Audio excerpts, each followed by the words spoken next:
Okay, so if we could just have you introduce yourself, Sergeant. Morning, name's Sergeant Fredericks, Shane M, 1-1 Charlie Company, currently acting as a platoon commander from Syracuse, New York. Awesome, and can we just have a spelling of your first and last name, please? S-H-A-N-E, and last name is Fredericks, F-R-E-D-E-R-I-C-K-S. Awesome, Sergeant. So if you could just please tell us what 1-1 has been doing the past few days with the New Zealanders. Well, as soon as the New Zealanders got on deck, we obviously linked up with their advon that came through.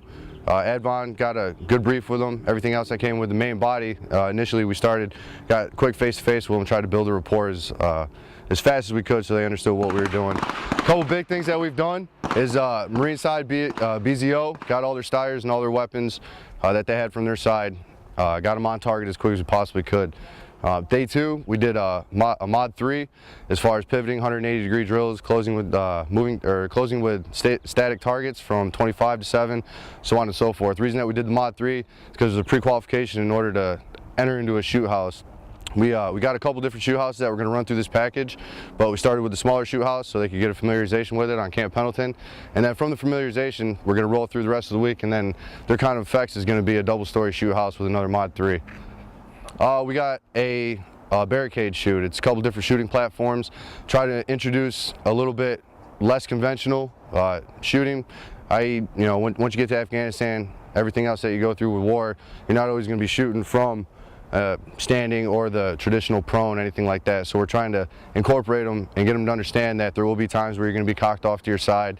You need to understand your sights that go with it, from the triangles and everything else that goes with that. We're also incorporating a pistol shoot, so we're going to work them with transition drills that go from their stires that they're shooting to a transition to a 9mm, and proper techniques, different ways that they can think about doing things, whatever works best for them.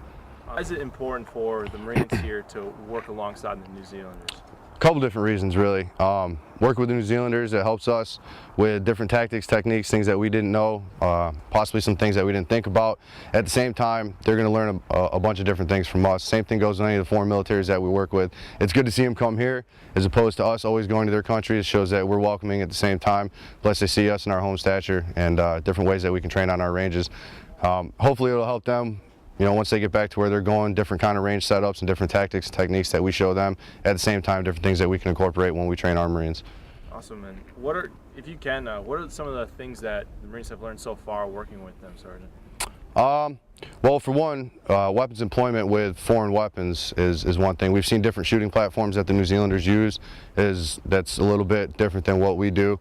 So it kind of gives us a general idea of different things that we can incorporate with our own weapon systems. Also gives the Marines hands-on with weapons or things that they may or may not have seen in the future, kind of prepping them for whatever the next war is, wherever else we go, foreign weapons. Different tactics, different movements, different ways and variations for how they do pivots or how they actually do a squad comp, how they actually BZO different weapons. So if we come across anything like that, it's a way that we might already have incorporated with their optics. So what does 1-1 have planned for the rest of Dawn Blitz working with them? Well, we have IIT. There's going to be simulation rounds. This weekend it's going to go from Saturday to Sunday.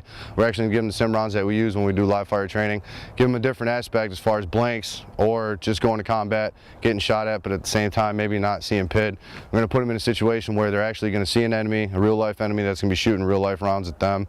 After that, we're going to do another mod 3, a couple different shooting variations that are going to roll with that second mod 3. That's going to roll into a two-story shoot house, clear out bottom room, multiple rooms. We're going to be able to run a squad reinforced or a squad minus, depending on what they want to do, into that shoot house. We have plenty of space.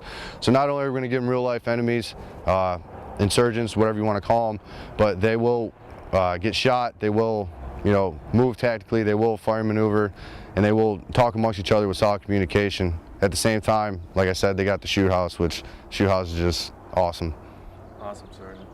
And is this your first time working with New Zealanders? Oh, with the New Zealanders, yes.